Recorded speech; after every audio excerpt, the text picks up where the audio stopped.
Hello વિદ્યાર્થી મિત્રો, કેમ છો? મજામાં? તો તમારી સામે અહીંયા એક વિડીયોની અંદર આપણે દોરીની અંદર તણાવવાળા જે દાખલાઓ કોમ્પિટિટિવ એક્ઝામ માટે જે ખૂબ ઉપયોગી રહેતા હોય છે એ પ્રકારના દાખલાઓની ચર્ચા કરવાના છીએ. એના કન્સેપ્ટ ક્લિયર કરવાના પ્રશ્નો જે છે એ આપણે જોઈશું અહીંયા. તો એ તમને કોઈ પણ કોમ્પિટિટિવ એક્ઝામ માટે કામ લાગી જશે. ખાસ કરીને આપણે આ વિડીયોની અંદર એવા પ્રશ્નો જોઈશું કે જે દોરીની અંદર તણાવ વિશેના પ્રશ્નો હોય, એટલે કે દોરીના છેડે બ્લોક બાંધેલ હોય તો એવા બ્લોક ગતિ કરતા હોય કે સ્થિર હોય કે જે પરિસ્થિતિ હોય એમાં દોરીની અંદર તણાવ કેટલું હોય એ આપણે કેલ્ક્યુલેટ કરવાનું થશે. તો એ પરિસ્થિતિની અંદર પહેલાં ધારીશું કે દોરી જે છે એ દળ રહિત છે, ખેંચી ન શકાય તેવી છે, સાથે સાથે દોરીનું દળ ધ્યાનમાં લેવાનું નથી. એટલે કહેવાનો મતલબ કે એક દોરી જે હોય એની અંદર દરેક બિંદુએ તણાવ સરખું ગણીશું. તો આવી ધારણા હેઠળ શરૂઆતના સિમ્પલ પ્રશ્નોથી આગળ વધતા અઘરા પ્રશ્ન તરફ જઈશું. તો ચલો, પહેલો પ્રશ્ન તમારી સામે છે, તો તૈયાર થઈ જાઓ. કન્સેપ્ટ ક્લિયર કરવાનો છે, એમના આન્સર સાથે એટલો મતલબ નથી રાખવાનો. કઈ રીતે ગણાય, કઈ રીતના બળ ધ્યાનમાં લેવા, શું કરવું, એ બધી વસ્તુ પર ફોકસ કરવાનું છે. તો જો અહીંયા 3 બ્લોક છે, દોરીથી બાંધેલા છે. બે બ્લોકની વચ્ચે આ 2 દોરી છે. અહીંયાથી 70 ન્યૂટનનું બળ લગાડવામાં આવે છે. તો દોરીની અંદર અહીંયા તણાવ એક આપી દીધું છે, કદાચ એ પણ પૂછે, અને અહીંયા તણાવ, ઘર્ષણ નથી. તો ઘર્ષણ વગરથી આપણે શરૂઆત કરીશું જેથી સહેલા પ્રશ્નો રહે. તો જુઓ, અત્યારે તો આપી દીધું છે, પણ માની લો કે આ બી નથી અને શોધવું છે. પહેલાં તો કઈ કઈ વસ્તુ આની અંદરથી પૂછાય અને કઈ રીતે શોધાય. પહેલાં તંત્રનો પ્રવેગ, પહેલું આપણે લઈશું તંત્રનો પ્રવેગ. તો હું તમને સ્ટેપ સમજાવું છું. અત્યારના પ્રશ્નને આપણે ધ્યાનમાં નથી લેતા, તો આ બધા પ્રશ્નો પૂછાઈ શકે છે. તંત્રનો પ્રવેગ જોઈતો હોય તો બહુ સિમ્પલ છે, F = ma. F એટલે પરિણામી બળ, ભાગાકારમાં તંત્રનું દળ, કુલ દળ. તો આ સૂત્ર છે સિમ્પલ. પરિણામી બળ બરાબર દળ ગુણાકારમાં પ્રવેગ. ન્યૂટનના ગતિનો બીજો નિયમ જ સમજો તમે. તો પરિણામી બળ માટે આપણે આ આખાને એક તંત્ર ગણી લઈશું. તો આ જે બળ છે એ અંદરના બળ થઈ જશે, આપણે બાહ્ય બળ ધ્યાનમાં લેવાનું હોય. તો આખાને એક બ્લોક ગણી લો તો એમના પર લાગતું બળ આ એક જ થશે, 70 ન્યૂટન. તો 70 લખીશું. અને કુલ દળ હવે ત્રણેય એક જ ગણી લો. આટલું હવે તમને આવડી જવું જોઈએ. એનો બ્લોક ડાયાગ્રામ જો ડ્રો કરવો હોય તો તમે આ રીતે કરી શકો. આ થઈ જશે m1 + m2 + m3. આ ફ્રી બોડી ડાયાગ્રામ. એમના પર લાગતા બળનો વિચાર કરો તો અહીંયા નીચે હશે m1 + m2 + m3 × g. ઉપર લંબબળ હશે, આ બેલેન્સમાં હશે, એને કંઈ કેલ્ક્યુલેટ કરવાની જરૂર નથી. આપણે આગળ વિચારીએ તો અહીંયા 70 ન્યૂટનનું બળ લાગતું હશે, અંદરના બળ ગાયબ થઈ ગયા, ઘર્ષણ છે નહીં, તો ઘર્ષણ બળ નથી. તો ફક્ત આટલું જ બળ લાગે છે, બસ પૂરું. આ દળ પર દળ છે આપણી પાસે ટોટલ 4 ને 2 6 ને 1 7. તો જોઈ શકાય છે કે 10 મીટર/સેકન્ડ² પ્રવેગ ઉત્પન્ન થશે. હવે આપણે માની લો T1 જોઈએ છે. તો T1 જોઈએ છે તો આપણે આ બ્લોક માટે M1 માટે FBD બનાવવાનું.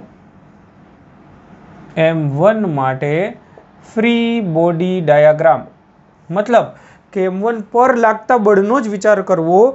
M1 એ બીજા પર લગાડ્યા છે કે બીજું બધું કંઈ ધ્યાનમાં ના લેવું. તો ફક્ત ને ફક્ત M1નો જ વિચાર કરવો, બહુ બધાનો વિચાર ના કરવો. તો ચલો, એમના પર લાગતા બળ વિચારીએ તો M1ને પૂછીશું કે તને કોણ તકલીફ આપે છે, કોણ બળ લગાડે છે? તો કે 70 ન્યૂટન દેખાય જ છે ભાઈ, કે સાચી વાત છે. પછી કોઈ પ્રોબ્લેમ? તો કે હા, મને કોઈક પાછળ ખેંચીને રાખે છે. કોણ ખેંચીને રાખે છે? તો કહેશે કે દોરીનું તણાવ મને પકડીને રાખે છે. અને બ્લોક દેખાતા નથી, સમજો દોરી દૂર છે, આપણે એને સંપર્કમાં હોય જ વસ્તુ ધ્યાનમાં રાખવાની. તો અહીંયા તણાવ એમને દેખાશે કે T1 પાછળ તરફ છે. M1ને પૂછવાનું, આપણે M2ને કંઈ નહીં પૂછવાનું, M1ને પૂછવાનું. તો M1 કહેશે કે મને દોરી પાછળ ખેંચી રહી છે. અચ્છા, હવે ગતિ કઈ બાજુ થાય છે, પ્રવેગ કઈ બાજુ છે? તો કે આગળ પ્રવેગ છે. તો પછી પરિણામી બળ કઈ બાજુ હોય? આગળ તરફ. તો ફરીથી આ સૂત્ર, પરિણામી બળ બરાબર દળ ગુણાકારમાં પ્રવેગ. ગતિનું સમીકરણ લખવાનું. તો હવે આ શીખી જાઓ ગતિનું સમીકરણ. પરિણામી બળ પરિણામી બળ એટલે વધારેમાંથી ઓછું બાદ કરી દેવાનું. પરિણામી બળ બરાબર દળ ગુણાકારમાં પ્રવેગ. વધારે એટલે પ્રવેગ જે બાજુ હોય એ બાજુ વધારે ગણવાનું 70, એમાંથી બાદ કરી દેવાનું T1 બરાબર દળ. આપણે M1નો જ વિચાર કરીએ છીએ. પ્રવેગ બધાનો સરખો હોય, આખા તંત્રનો પ્રવેગ સરખો જ હોય, જે આપણને મળ્યો 10. તો અહીંયા થશે T1 બરાબર 70 માઇનસ M1ની કિંમત શું હતી 1 કિલોગ્રામ, એટલે કે આ 10 અહીંયાથી હું બાદ કરી દઈશ તો જવાબ મળશે મને 60 ન્યૂટન. સમજી લો. તો એ આપણને આપ્યું હતું પણ આપણને શોધવાનું કહેતું 60 ન્યૂટન. હવે એ જ રીતે તમે M2 માટેનો વિચાર કરો તો તમને T2 મળશે, અથવા M3નો વિચાર કરો તોય મળે. હવે કઈ રીતે કેલ્ક્યુલેટ કરવું એ જ આપણે સમજવાના છીએ. તો આપણે જવાબ ક્યારનો પતાવી નથી દેવો, આપણે રીત શીખવી છે. તો માની લો કે હું M2 પસંદ કરું છું, હું તમને બધી મેથડ સમજાવું છું. તો M2 પસંદ કરીએ તો M2 પર લાગતા બળનો વિચાર કરો. ચલો, તો M2 ને પૂછો ભાઈ તને શું તકલીફ, તો કે મને કોઈક પકડીને આગળ લઈ જાય છે દોરી, તો એ દોરીનું તણાવ મને હેરાન કરે છે. કયું? તો કે T1. M2 ને આગળ કોણ લઈ જાય છે? T1. પછી કોઈ તકલીફ, તો કે હા મને પાછળ પણ કોઈ એક દોરી પકડીને રાખે છે, તો એ દોરીનું તણાવ મને સહન કરવું પડે છે. કયું? તો કે એને નામ આપો T2. તો આને પૂછશો તો એ કહેશે કે T2 પાછળ છે અને T1 આગળ છે, કેમ કે એમના માટે આગળ થાય. તો જે તે બ્લોક માટે કન્ડિશન બદલાઈ જાય. તો બસ પૂરું. હવે આગળ જાય છે, પ્રવેગ તો બધાનો એ જ હશે. તો ફરીથી આ જ ગતિનું સમીકરણમાં પાડવાનું. પરિણામી બળ હવે થશે T1 માઇનસ T2, દળ M2, પ્રવેગ A. બસ પૂરું. તો T1 આપણી પાસે હતું 60 મળ્યું હતું, 60 માઇનસ T2, M2 એટલે 2 અને પ્રવેગ 10. તો 20.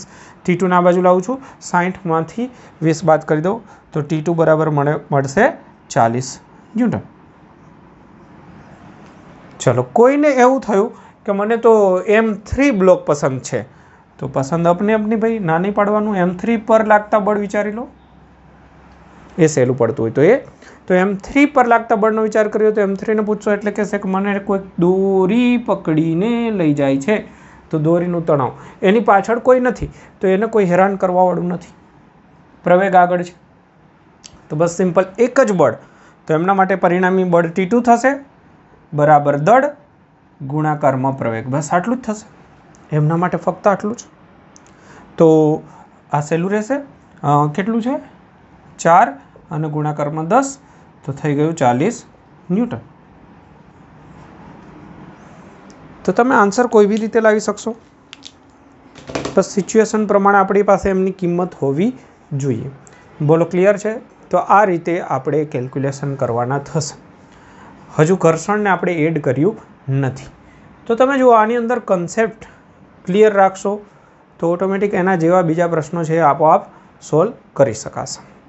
ઓકે, તો લખી લેજો. સરસ એવી મેથડ પર ફોકસ કરજો. આવી જાઓ. ચલો તર્જ ભાઈ, ટીચર્સ ડે નિમિત્તે સરસ એવું એક ગ્રીટિંગ કાર્ડ્સ લાવ્યા છે, તો આપને દેખાતું હશે. તર્જ બતાવો ખોલીને. હું આ બાજુ રહું છું એટલે દેખાય છે કે નહીં હું જોઈ લઉં. આ નજીક લાવો થોડું, આ બાજુ. હા, ઉપર કર.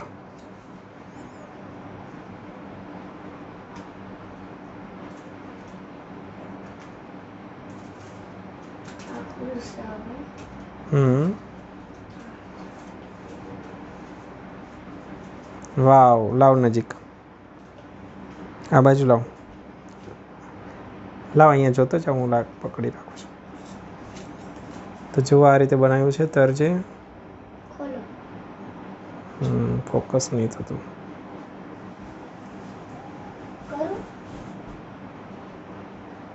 હવે દેખાય છે. તો જો ટીચરનો મિનિંગ લખ્યો છે, સાથે સાથે હેપી ટીચર્સ ડે. વાહ, તર્જભાઈએ બનાવ્યું છે પેન્સિલ કે સર લખ્યા કરો બસ. ચાલો, થેન્ક યુ.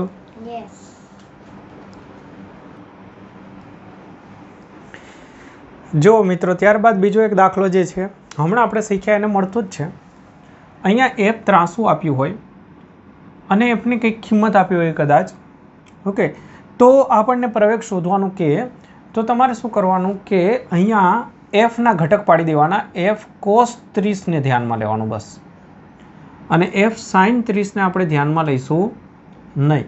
ઘર્ષણ હોય ત્યારે આપણે એને કેલ્ક્યુલેટ કરવું પડશે એફ બરાબર મ્યુ ઇન્ટુ એનની અંદર, તો ત્યારે એની જરૂરિયાત પડશે. અત્યારે આની કોઈ જરૂરિયાત નથી. અત્યારે તમારે એફની કિંમત જે બી આપી હોય એનો કોસ ઘટક અહીંયા થીટા આપ્યો હોય તો એટલો ઘટક લઈ અને ફરીથી આપણે પ્રવેગ જે રીતે આપણે શોધતા હતા એ રીતે પ્રવેગ શોધી દેવાનો. પણ અહીંયાનો પ્રશ્ન એ છે કે T1/T2 શોધો.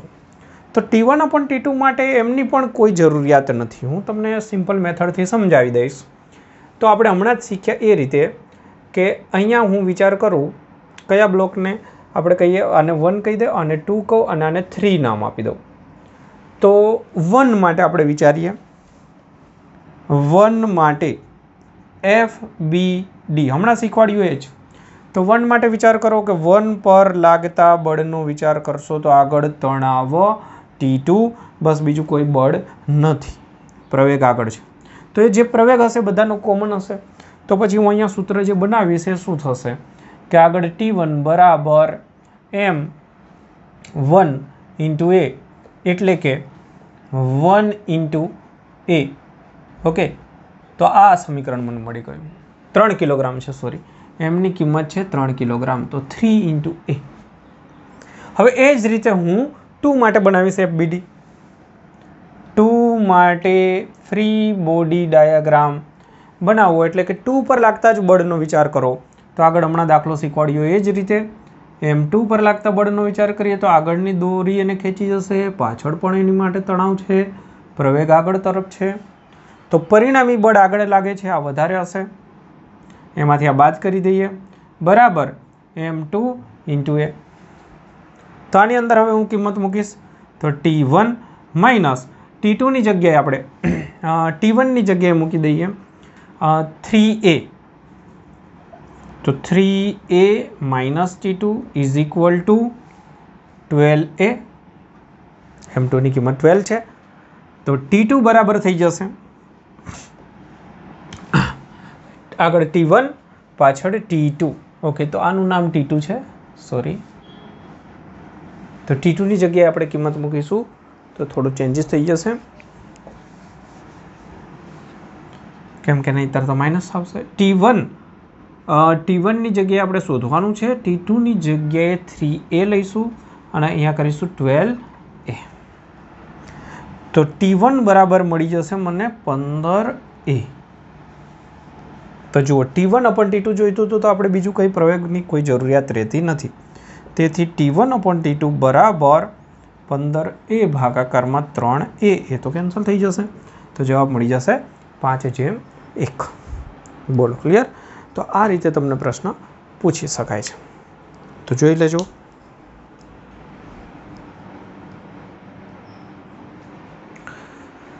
જો મિત્રો, ત્યારબાદ ગરગડીવાળા જે દાખલાઓ છે એની અંદર આપણે ઘર્ષણ વગરની વાત કરીએ તો આની મેથડ પણ એમના જેવી જ છે, પણ અહીંયા જે ચેન્જીસ થાય એ શું થાય સમજો કે આમના પર 1 કહી દઉં, F1 બરાબર M1G જેટલું બળ લાગે, આમના પર પણ mg જેટલું બળ લાગે. આની અંદર જે વધારે હોય એમની અસર રહેશે. તો અહીંયા માની લો 4.8 છે, આ બંને નામ પકડીને રાખ્યા છે અને મૂકી દઈશું. તો મૂકી દઈશું એટલે શું થશે કે જે વધારે હશે એ આ બાજુ ગતિ કરશે અને આને ઉપર જવું પડશે, કેમ કે એમનું વજન ઓછું છે.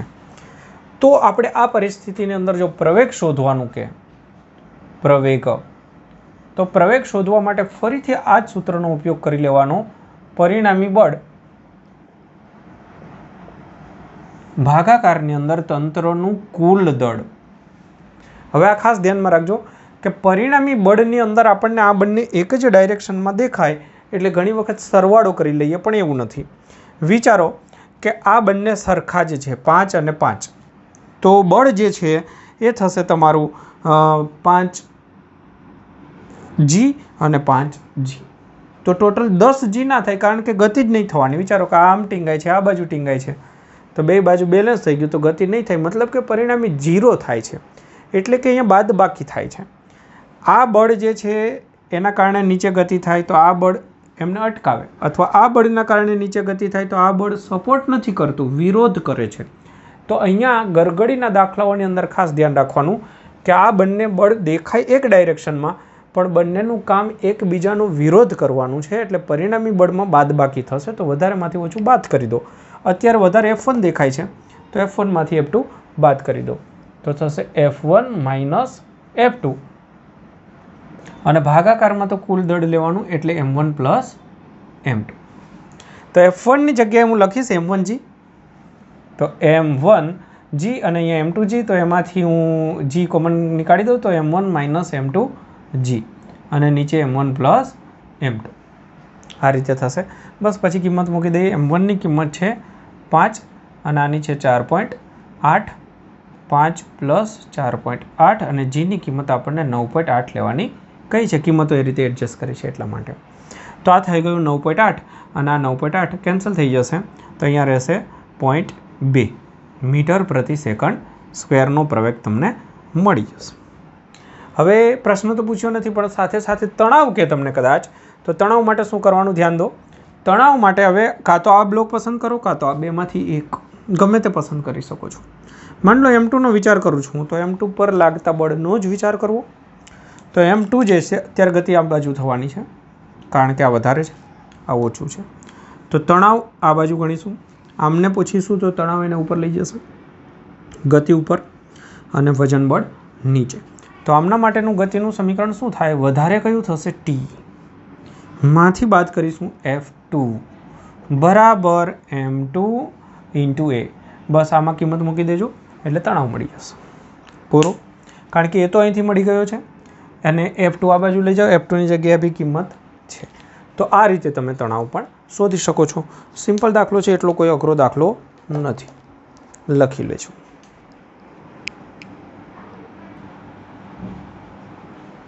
જો ત્યારબાદ આ પ્રકારનો દાખલો આવી જાય કે તમારી સામે જે બ્લોકની ગોઠવણી છે એની અંદર અહીંયા ગરગડી છે, તો સમજી લો ઘર્ષણ રહિત ગરગડી. આ બધું અહીંયાથી આપણને વજન બળ મળશે. સમજો F1 નામ આપું, તો F1 બરાબર Gની કિંમત કંઈ નહીં તો 10 લઈ લઈશું, એટલે 30 ન્યૂટનનું બળ લાગશે. અહીંયા એને રોકવાવાળું બળ જે છે સામેથી, સમજો F2 કહી દઉં, તો 20 ન્યૂટન થશે. તો ગતિ થવાની આ બાજુ તય છે, નક્કી છે. હવે આ જે છે એ તો હવામાં એમનેમ જ છે, અથવા અહીંયા લીસી સપાટી અડેલ હોય, ટચ હોય તો પણ કોઈ પ્રોબ્લેમ નથી. હવે આનું વજન જે છે એ નહીં ગતિ કરાવડાવે બેમાંથી કહીને, કેમ કે આનું વજન જે છે એની પરિસ્થિતિ એવી નથી કે દોરી સાથે લટકતું હોય કે જેના વજનના કારણે કંઈક આ બાજુ કાં તો આ બાજુ, એ તો સ્થિર પડ્યું રહેશે ત્યાં. તો એના વજનના કારણે લંબબળ અથવા દોરીમાં તણાવ ઉત્પન્ન થશે, તો એને આપણે ધ્યાનમાં લેવાનું નથી. તો હવે આપણે શું કરીશું કે ફરીથી મેં હમણાં કન્સેપ્ટ શીખવાડ્યો તો એ જ પરિણામી બળ. તો પરિણામીમાં તમે જોઈ શકો છો કે આ વધારે છે, આ ઓછું છે. તો પ્રવેગ પૂછાય એટલે પરિણામી બળ, અને એ બળે કોને ખેંચવાનું છે? તો આખા તંત્રને, તંત્રનું કુલ દળ. તો અહીંયા ધ્યાન દેજો, પરિણામી બળમાં F1 માઇનસ F2 કરીશું, અને કુલ દળમાં 3 3 આવશે. 3 3ની એણે સમક્ષિતિજ દિશામાં તો ગતિ કરાવડાવવાની છે. આ રીતે આને પણ ગતિ કરાવડાવવાની જ છે આ બળે, તો 3 3 આવશે. F1ની કિંમત આપણે લીધી 30, પછી પેલું 20 લીધું, અને નીચે આપણે ત્રણેયનો સરવાળો કરીએ તો 2 ને 5 7 ને 3 10. તો અહીંયા કિંમત આપણને એડજસ્ટ કરીને આપી છે. તો 10 ભાગાકારની અંદર 10 થશે, તો પ્રવેગ થશે 1 મીટર પ્રતિ સેકન્ડ સ્ક્વેરનો પ્રવેગ ઉત્પન્ન થશે. આની અંદર પણ તણાવ પણ તમે એ જ રીતે ગણી શકો છો કે આની અંદર તણાવનો વિચાર કરશો તો ફરીથી સમીકરણ બનશે. આ બાજુ ગતિ છે, તો F1 માઇનસ T બરાબર M ઇન્ટુ A. તો F1ની જગ્યાએ આપણને શું મળે છે? 30. તણાવ શોધવાનું, Mની કિંમત 3, પ્રવેગ 1. તો જોઈ શકો છો કે T બરાબર થઈ જશે 27 ન્યૂટન. આ જ વસ્તુ તમે અહીંયા બી કેલ્ક્યુલેટ કરી શકો છો. ચલો અહીંયા બી એકવાર ચેક કરી લઈશું. આમાં વધારે હશે T, તો T માઇનસ થશે F2 बराबर m इंटू ए। तो टी नी जगह આપણે શોધવાનું છે 20, એમની જગ્યાએ 2 અને પ્રવેગ 1। તો તમે જોઈ શકો છો કે ટી બરાબર થશે 22 ન્યૂટન। કેમ એવું થયું ચેક કરીશું। ટી બરાબર ઉપર તરફ પ્રવેગ ઉપર તરફ પ્રવેગ બધે સરખો જ હશે। ઓકે, તો હા, આ જે દોરી છે એની અંદર તણાવ આ દોરી કરતાં અલગ હોઈ શકે છે। આ કેમ કે વચ્ચેનો બ્લોક થઈ ગયો સમજો, તો એમના કારણે થઈ અને અહીંયાનું જે તણાવ છે એ 22 ન્યૂટન આપણને મળ્યું, જે સંભવિત છે 22 ન્યૂટન। એ આપણે આ બ્લોકથી ગણવાનો પ્રયત્ન કરીએ તો 22 આવવું જોઈએ। જુઓ, હવે આને હું T1 કહી દઉં, આને T2 કહી દઉં। તો આ બ્લોક માટે પ્રશ્ન કરીશું તો T1 અને આને પૂછીશું તો આ T2 થશે। તો T2ની કિંમત 22 આ રીતે આવવી જોઈએ। તો ચેક કરીશું આપણે ફરીથી। તો આમના માટે T1 વધારે થશે, T2 ઓછું થશે, બરાબર m2 ઇન્ટુ એ। ચલો ચેક કરીએ। તો T1 આપણને કેટલું મળ્યું હતું? T1 27 મળ્યું હતું। તો 27 માઇનસ T2 બરાબર 5 ગુણાકારની અંદર 1। તો જુઓ 5, તો T2 બરાબર 27 માઇનસ 5 આવી ગયું 22। તો બધી કોઈ બી રીતે કેલ્ક્યુલેશન કરીએ તો આપણને આન્સર મળવા જોઈએ।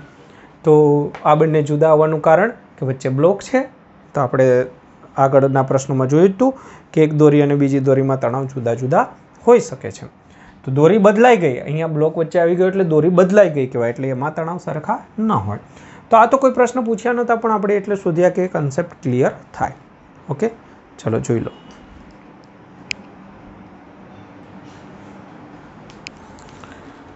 જો મિત્રો, ત્યારબાદ એક અલગ પ્રકારનો થોડો પ્રોબ્લેમ છે। તો આને સમજવાનો પ્રયત્ન કરો કે અહીંયા 2 ગરગડી છે, 3 બ્લોક છે અને તંત્ર સ્થિર છે। તો અહીંયા ખૂણો કેટલો હશે, આવો પ્રશ્ન છે। તો એમના માટે જો શું વિચારીશું એ આ બ્લોક માટેનો વિચાર કરીએ। તો એમના પર લાગતા બળનો વિચાર કરીએ તો અહીંયા થશે mg અને એ સ્થિર છે એટલે ઉપર કોઈ બળ લાગતું હશે, દોરી પકડી રાખતી હશે। એ જ વિચાર તમે અહીંયાના માટે કરી શકો છો। mg અને અહીંયા t બેયના દળ સરખા છે। તો એક સમીકરણ આપણે m બ્લોક પરથી મળી ગયું, m પરથી આપણને એક સમીકરણ મળી ગયું t બરાબર mg। ચલો ક્લિયર આટલા સુધી। હવે વિચારો કે આ બ્લોક પર લાગતા બળનો વિચાર કરીએ તો આ બ્લોક જે છે એને તમે પૂછશો એટલે કે વજન બળ √2m ઇન્ટુ g। હવે એને પણ દોરી ખેંચી રાખશે ઉપર, એ દોરીનું તણાવ આપણને ખબર નથી, એને ટી ડેશ કહી દઈએ। તો એ ટી ડેશ કેટલું થાય એમના માટે આ પી બિંદુનો વિચાર કરો કે પી બિંદુ પર લાગતા બળનો વિચાર કરો।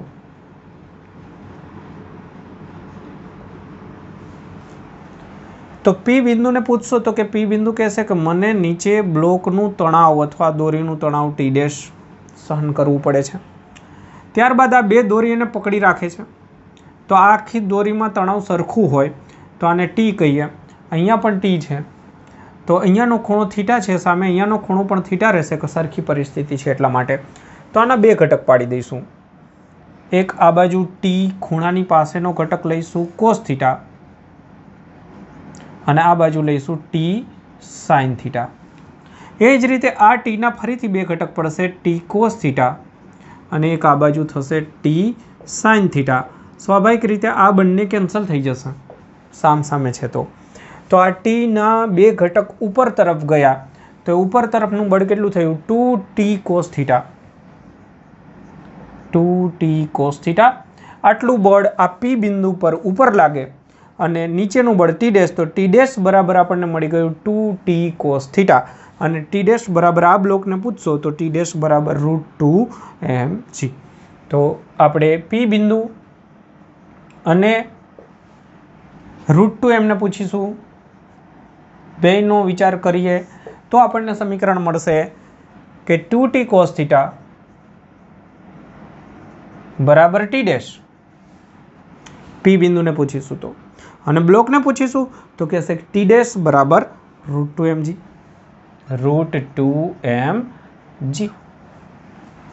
થશે આ રીતે. તો આ બની ગયું સમીકરણ નંબર આપણું 2. તો 1 અને 2 ને જોઈન્ટ કરીશું, ટીની જગ્યાએ mg લખી દઈશું. 1 અને 2 પરથી ટીની જગ્યાએ હું લખીશ mg, પછી cos થીટા બરાબર લઈશ આપણે આ ટી ડેશ નીકાળી દઈશું, બરાબર લઈશું √2mg. તો m અને m કેન્સલ થઈ જશે, mg કેન્સલ થઈ જશે. તો cos થીટા બરાબર બનશે √2/2 એટલે કે 1/√2. તો કોસના કયા ખૂણાની કિંમત 1/√2 હોય તો 45. આ રીતે અહીંયા દળ કિંમત ચેન્જ કરીને પણ અલગ પ્રકારના પ્રશ્નો બનાવી શકે છે. તો આ પ્રશ્ન એક સારી ક્વોલિટીનો, થોડોક હાઈ લેવલનો અને સરસ એવો પ્રશ્ન છે. તો આનો કન્સેપ્ટ બરાબર ક્લિયર કરજો. ઓકે,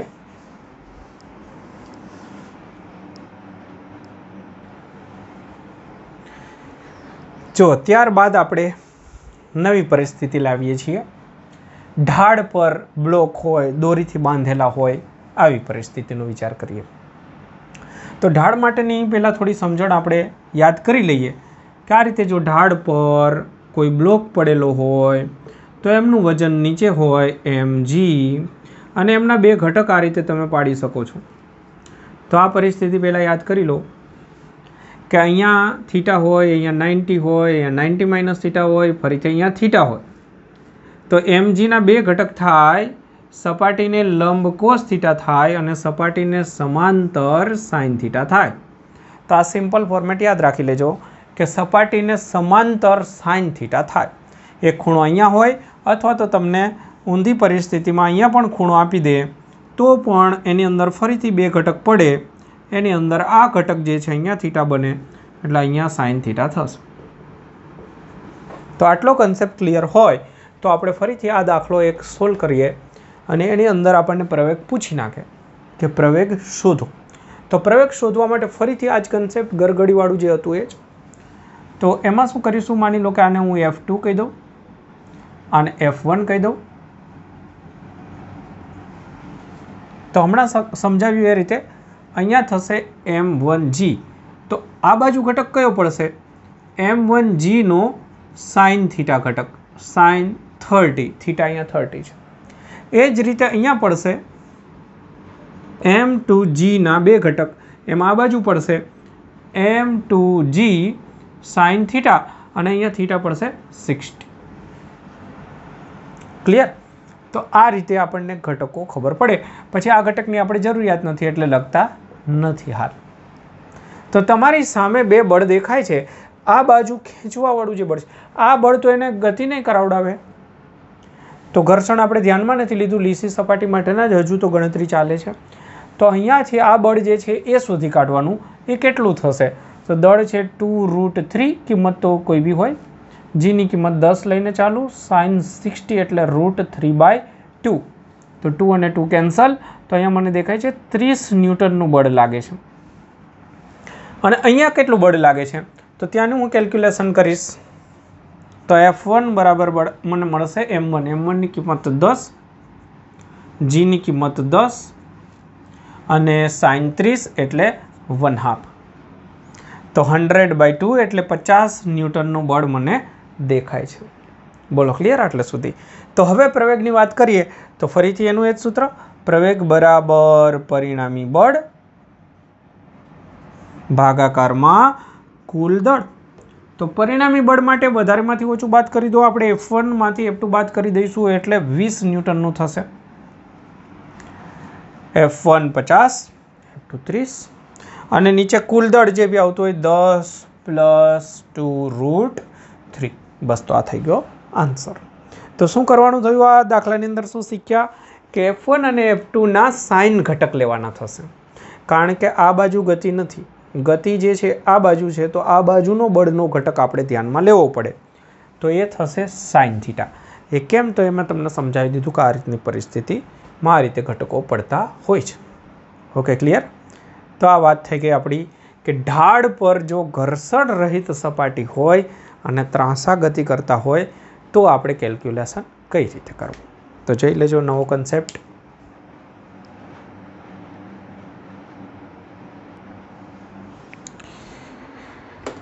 જો મિત્રો હવે આપણે ટોપિકની અંદર ઘર્ષણ દાખલ કરીએ છીએ તો કેવા ચેન્જીસ આવશે.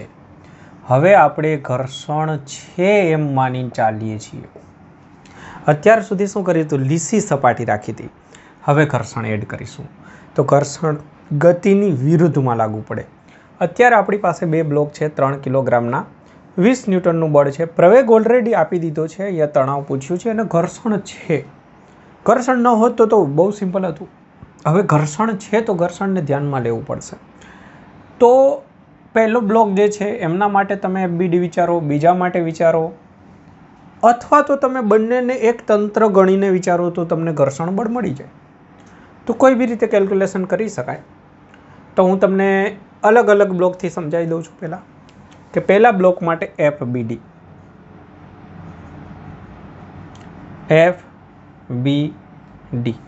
એમના પર લાગતા બળનો જ વિચાર કરવો. તો પહેલાને જ પૂછવાનું કે શું તકલીફ, તો કે તણાવ. બીજું કંઈ તો આગળના બધા દાખલાઓમાં છેલ્લો જે બ્લોક હતો બળની વિરુદ્ધ દિશામાંનો, એમાં બીજા કોઈ બળ નહોતા. હવે અહીંયા ઘર્ષણ બળ આવશે. ઘર્ષણ બળ ધારી લો કે F. તો આ બ્લોકને જ પૂછીએ તો એ બ્લોક માટે T જે છે આગળ થશે. એમાંથી આપણે F બાદ કરી દઈએ, કેમ કે આ બાજુ ગતિ છે, પ્રવેગ આ બાજુ છે, એટલે આને વધારે ગણીએ અને ઓછું. એ સૂત્ર એનું એ જ ચાલે છે. પરિણામી બળ બરાબર દળ ગુણાકારમાં પ્રવેગ. તો પરિણામીમાં આ વધારે ગણીશું, આ ઓછું ગણીશું, બરાબર એમનું દળ ગુણાકારમાં પ્રવેગ. બસ પૂરું. તો આમાંથી આપણને એક T અને F વચ્ચેનો રિલેશન મળી જશે. પ્રવેગ જે છે 0.5, તો અહીંયા 0.5 કરી દઈશ એટલે 3/2. ઓકે, તો આ એક સમીકરણ મળી ગયું. આવું જ સમીકરણ આપણે બે માટે ફ્રી બોડી ડાયાગ્રામ વિચારી લો. હવે હું ડ્રો નથી કરતો અલગથી, હવે આવડી જવું જોઈએ કે આમના પર લાગતા બળ અહીંયા વિચારી લેવાના આપણે. એક તો દેખાય જ છે, એક ઘર્ષણ બળ હશે અને એક આને પૂછશો તો દોરીનું તણાવ બી એના માટે પાછળ તરફ થશે. તો પરિણામી બળ માટે આપણે આ વધારે ગણીશું F. એમાંથી બાદ કરીશું આ બંને, T પણ બાદ કરીશું, આ વખતે ઘર્ષણ પણ બાદ કરીશું, કારણ કે એને રોકવાવાળું છે. બરાબર M × A, તો 3 × A, કેમ કે એનું દળ પણ 3 જ છે. થઈ ગયું ક્લિયર? તો અહીંયા આપણી પાસે સમીકરણ જે બનશે એમના બરાબર પણ 3/2 બનશે. તો બસ બંનેને સરખાવી દેશો તો તમને T અને F, એની અંદરથી T કેન્સલ થઈ જશે તો F મળી જશે, અથવા તો તમે બાદ બાકી કરશો તો F કેન્સલ થઈ જશે તો T મળી જશે. તો સીધી જ બાદ બાકી કરી દો તોય ચાલે. ઘર્ષણ પૂછ્યું નથી તો બાદ બાકી સહેલી રહેશે. તો આપણે 1માંથી 2 બાદ કરી દઈએ. 1માંથી 2 બાદ કરતા, અથવા તો કહી શકાય ગમે તે એકમાંથી Fની કિંમત બીજામાં મૂકી દો. તો હું 1માંથી 2 બાદ કરું તો T minus minus plus T એટલે 2T થશે. પછી આ માઇનસ F થશે, પ્લસવાળા માઇનસ થઈ જશે. પછી આ માઇનસ F અને એમાં આવશે પ્લસ F એટલે 0 થઈ જશે. ઓકે, બરાબર 0. તો શું કર્યું મેં, આમાંથી આ બાદ કર્યું તો T માઇનસ F, એમાં આવ્યું આ માઇનસ F, પછી આ પ્લસ T અને આ પ્લસ F થઈને, એટલે સરવાળે આટલું બન્યું. તો અહીંયા તમે જોઈ શકો છો કે 2T બરાબર F, તો T બરાબર થઈ જશે F/2. તો T બરાબર મને મળશે 20 ભાગાકારની અંદર 2 બરાબર 10 ન્યૂટનનું તણાવ મળશે. તો આન્સર ચેક કરું છું હું, તણાવ 10 ન્યૂટન, રાઈટ. તો જો ફક્ત તણાવ જ પૂછે છે તો ઘર્ષણ બળ શોધવાની જરૂર નથી. કદાચ ઘર્ષણ બળ પૂછે છે તો તમારે હવે આમાં મૂકી દેવાનું થાય ગમે તે એકની અંદર. તો બસ એ તો હું તમને આપી જ દઉં છું કામ, કે તમારે આની અંદર મૂકી દેવાનું છે કિંમત.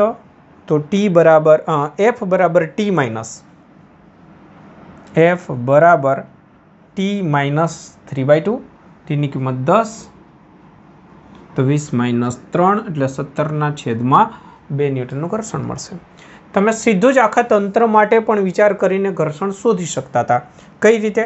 તો હું તમને સમજાવી દઉં છું. આ પણ નોલેજ માટે કે આખાને ગણી દો 6 કિલોગ્રામ आमना पर लागता बळनो विचार करो तो 20 न्यूटन।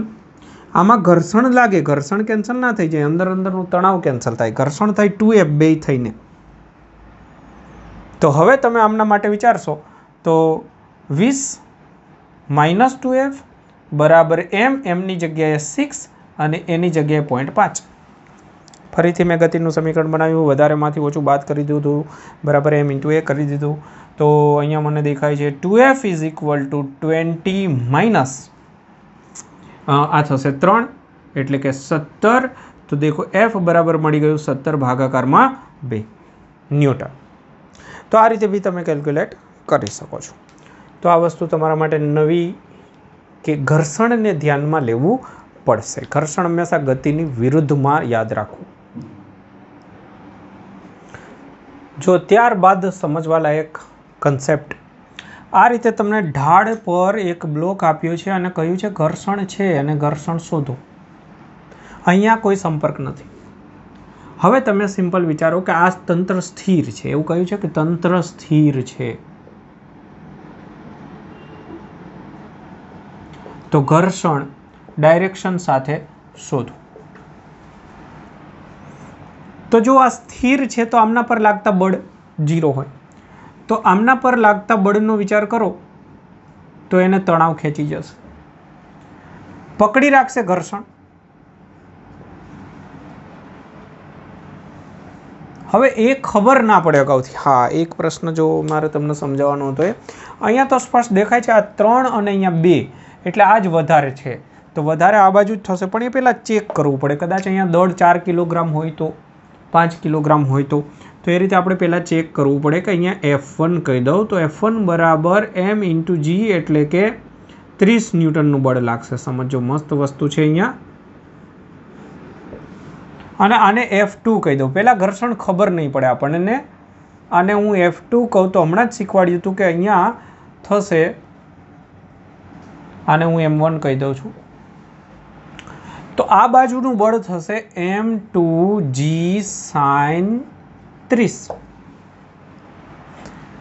તો F2 બરાબર થશે m2 ની કિંમત 2, g ની કિંમત 10 અને sin 30 1/2।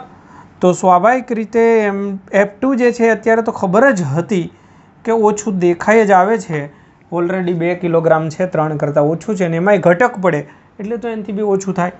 તો અહીંયા તમારી સામે જે છે પરિસ્થિતિ એની અંદર 30 વધારે છે, તો આ પરિસ્થિતિમાં તમારે ખાસ યાદ રાખવાનું છે કે F1 > F2 છે। તો ગતિ થવાની છે તો અપેક્ષિત ગતિ કઈ બાજુ થાય, તો અપેક્ષિત ગતિ આનો જોર વધારે છે એટલે આ બાજુ અપેક્ષિત ગતિ થાય। તો પછી ઘર્ષણ આ બાજુ થશે, તો ઘર્ષણની ડાયરેક્શન ચેક કરવી ખાસ જરૂરી છે।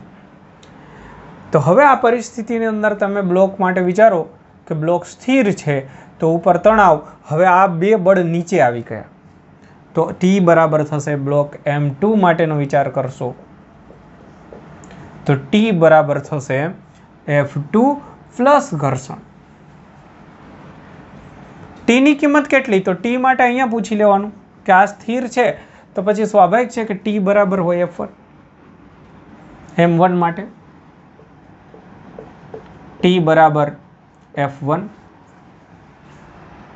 આખું બળ અહીંયા જવાનું 30 ન્યૂટનનું, એટલે અહીંયાથી સમજો આ 30 જેટલું ખેંચે છે, સિમ્પલ, પછી આટલું બધું નહીં, 2 ભાગ પાડવાના, એટલી સમજણ પડી જાય કે આ 30 ન્યૂટનનું બળ આને ખેંચે છે, આ બાજુ 10 ન્યૂટન છે, તો પછી આ બાજુ ગતિ થવી જોઈએ તો નથી થતી, તો આ બાજુ હજુ ઘર્ષણ કેટલું હશે, તો બહુ સિમ્પલ, 10 તો એની પાસે પોતાનું છે જ, હવે 20 હશે, તો ટોટલ 30 થઈ ગયું કે નહીં।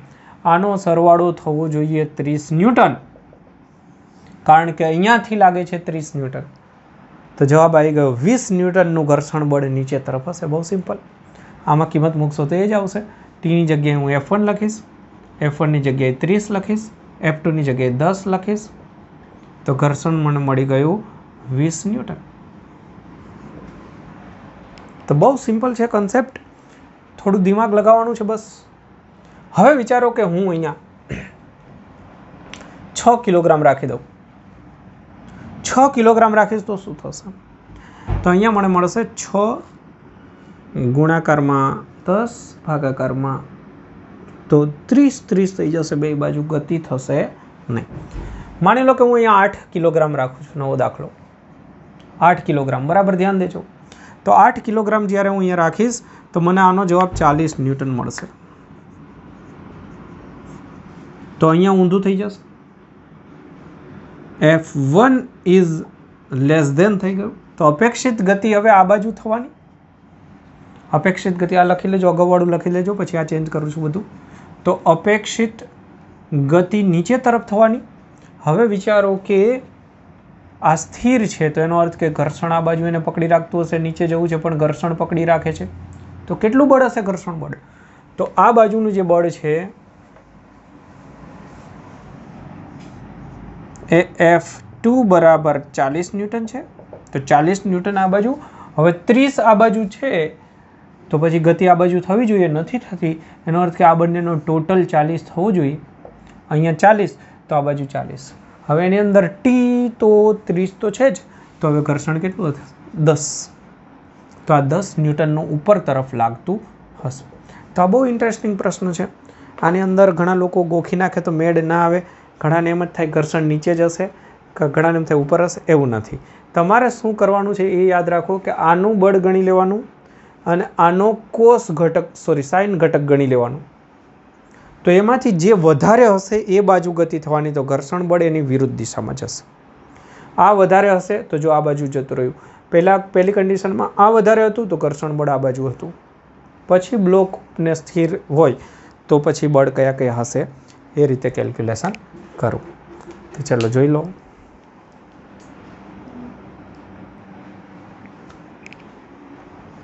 ઓકે, તો બાળકો અહીંયા આપણે ઘર્ષણને ધ્યાનમાં લઈને પણ દોરીમાં તણાવના દાખલાઓ જોયા. ત્યાર પછી હજુ દાખલાઓ બાકી છે, ઘણા કન્સેપ્ટ હજુ પણ ક્લિયર કરવાના બાકી છે, તો એને પાર્ટ 2ની અંદર આપણે આગળ વધારી દઈશું. ઓકે, તો અપેક્ષા રાખું છું કે બધા મિત્રોને મસ્ત એવી સમજણ, કંઈક ને કંઈક નવું જાણવા મળ્યું હશે. દરેક ક્વેશ્ચનમાં મેં થોડા ચેન્જીસ લાવી અને દરેક વસ્તુ ક્લિયર કરવાનો પ્રયત્ન કર્યો છે. અને હજુ પણ આપણે વધારે કન્સેપ્ટ સારી રીતે ક્લિયર કરવા માટે થઈને નવી પરિસ્થિતિમાં કેલ્ક્યુલેશન કરવા માટેના નવા દાખલાઓ જે છે એ હજુ શીખવાના બાકી જ છે. આગળના ભાગની અંદર એ આપણે શીખીશું. ઓકે.